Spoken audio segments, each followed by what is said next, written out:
He never forgot the sound, the deep metallic echo of the hangar door sliding shut behind him the night everything changed. It was a sound he had heard hundreds of times, a sound that usually meant nothing. But that night, it felt like fate itself was closing him inside a world he was never meant to enter. For 16 years, the old janitor named Haroon had swept those same concrete floors, mopped the same oil stains, and emptied the same overflowing trash bins, all while quietly carrying a dream no one knew existed. And he had accepted, long ago, that some dreams weren't meant for men like him. But that night, as the harsh overhead lights flickered to life and illuminated the silver-gray monster sleeping in the center of the hangar, the legendary A-10 Thunderbolt II, something inside him stirred again. Something he had buried so deep, he thought it would never return. He stopped walking. He stopped breathing. And for a moment, the janitor became the boy he once was, staring at a fighter jet in a dusty book, whispering a promise only the stars heard. Haroon's life had never been easy. Born in a small village far from the city lights, he had grown up with little more than the sky as his teacher. When other boys played cricket in the fields, he lay on his back and traced the paths of passing aircraft. It was the A-10 that fascinated him the most.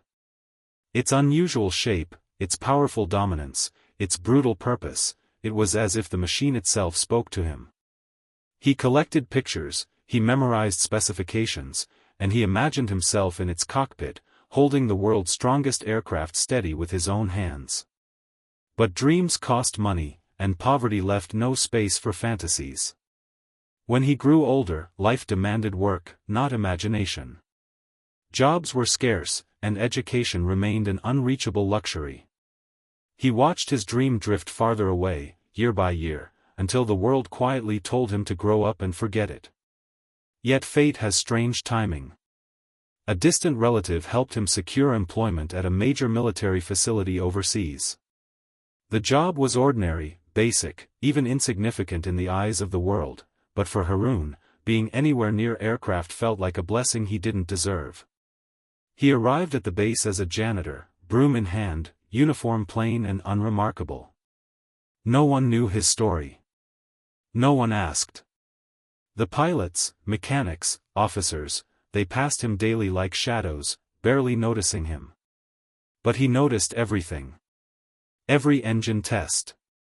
Every briefing. Every pre-flight inspection. He observed, learned, and absorbed knowledge by simply existing close to the machines he loved. And among all the aircraft, the A-10 remained his favorite. Haroon would finish his shifts late at night when the hangar was quiet. Sometimes he paused to admire the jet sleeping under the bright lights. Sometimes he whispered a thank you to fate for letting him stand in the same room as them. He knew it was foolish, childish even. But dreams, even forgotten ones, never truly die. Then came the day that changed everything. An admiral visited the base, a man known for his strictness but also his sharp sense of humor. The crew was tense, eager to impress. The hangar buzzed with activity as mechanics worked to prepare the aircraft for inspection. Haroon worked quietly in the background, mopping near the edge of the floor, avoiding the hurried footsteps around him. The admiral walked with authority, scanning every inch of the massive structure, his entourage trailing behind. When he reached the A-10, he halted and stared at it with an expression of deep respect. It was then that he noticed Haroon standing nearby, holding his mop, staring a bit too fondly at the aircraft. The admiral chuckled and said something light-hearted. The officers around him laughed, though Haroon didn't react, because he didn't realize the comment was directed at him until the admiral's amusement grew louder. The admiral had joked, almost casually, that if the janitor loved the jet so much, maybe he should hop in and try flying it.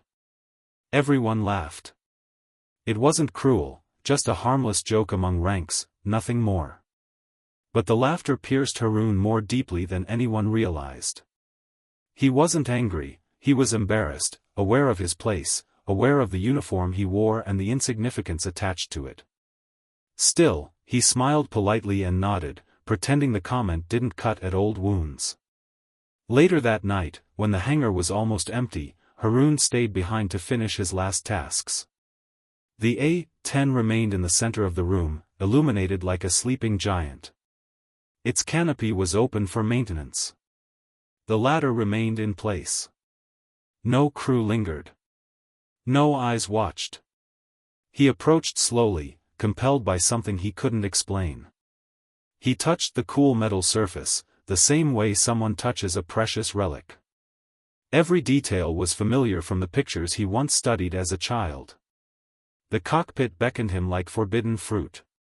His heart pounded. He knew he shouldn't. But his hands moved on their own. He climbed the ladder. Every step echoed his heartbeat. When he reached the top, he paused, breathing shakily, staring into the cockpit of a machine he had loved longer than anything in his life. He told himself it was only for a second, only to look, only to imagine. But imagination wasn't enough. He gently lowered himself into the seat. The world disappeared. The hangar vanished. Time stopped. He felt the weight of the controls beneath his fingertips. He hadn't touched them yet, he barely dared to, but he could feel the power of the machine humming around him. It was like touching destiny. Then the hangar lights brightened suddenly. Footsteps approached. He froze, realizing too late that someone had returned. The Admiral walked in, accompanied by two officers. Their conversation stopped abruptly. The Admiral stared. The janitor, quiet, humble, invisible Haroon, was sitting inside an A-10 cockpit, holding the controls as if he belonged there. It should have been funny. It should have been another joke. But the Admiral's amusement evaporated instantly. There was something different in Haroon's posture. Something steady. Something reverent. Something natural. The Admiral took a few steps closer, his expression shifting from confusion to curiosity. Haroon, trembling, prepared to apologize, prepared to lose his job, perhaps worse. But something in the Admiral's eyes made him pause. Instead of anger, the Admiral saw potential, raw, unpolished, impossible, but real. What followed over the next weeks became the quietest miracle the base had ever witnessed. The Admiral ordered a private skill evaluation, not to mock Haroon, not to punish him, but because something in that moment had struck him deeply. The janitor who had spent years silently observing had unknowingly taught himself fundamentals pilots took months to understand. His knowledge of the aircraft, its structure, its capabilities, its design, was shockingly detailed. The mechanics confirmed he had often corrected tool placements, identified leaks, and pointed out loose components during his cleaning rounds. What began as curiosity became mentorship. Officers trained him privately, unofficially. They tested his reactions on simulators. They studied his focus, his instinct, and his calmness under pressure. It was clear he lacked formal education, but what he lacked in background, he made up for in intuition. Word slowly spread. Whispers traveled. Some mocked him. Others admired him. Many doubted him. But he didn't stop. Haroon trained every night after his shifts. He studied manuals even though English technical language strained his understanding. He pushed through fatigue, self-doubt, and the heavy weight of expectation. The Admiral became a silent guardian, watching from a distance, guiding him subtly, nudging him towards something extraordinary. And then came the day of truth. The Admiral gave a quiet command. A supervised test.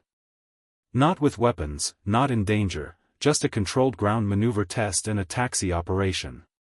Something simple for a pilot. Something impossible for a janitor. The A-10 waited for him, engines cold, canopy open. Haroon approached with trembling hands. But when he sat inside, something changed. His breathing steadied. The fear vanished. The machine felt familiar, welcoming, almost alive beneath him. When he touched the controls, the Admiral, standing a few meters away, held his breath. And that was the moment his laugh stopped cold. Because